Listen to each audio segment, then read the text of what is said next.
millésime 2014. Dans quel registre c'est utile? Bon, c'est un vin qui se caractérise par fraîcheur, élégance. C'est pas forcément un vin opulent comme 2009 ou 2010. On a une climatologie quand même assez particulière parce qu'on peut dire que depuis juin jusqu'à octobre, on a eu à peu près la même température. C'est-à-dire quand il faisait chaud, il faisait froid. Quand il faisait froid, il faisait chaud. On a eu quand même, heureusement, fin vers le 20 août, une arrêt de pluie.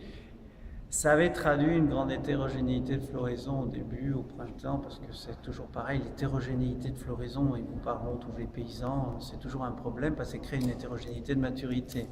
Alors évidemment, dans des crus prestigieux comme ici, comme ailleurs et comme mes voisins, on fait des interventions en verre, on fait plein de choses qui font qu'on réduit cette hétérogénéité.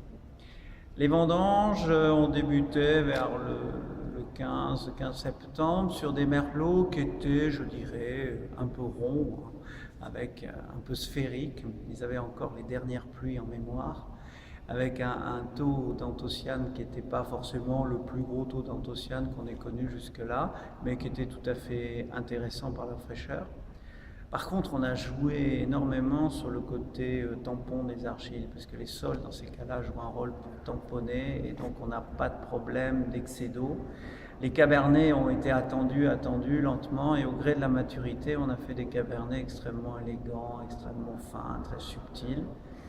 Finalement, l'assemblage se traduit par un millésime qui n'est pas un millésime de grosse extraction. Il ne fallait pas aller chercher les choses, il ne fallait pas aller trop loin, il fallait faire les choses avec justesse.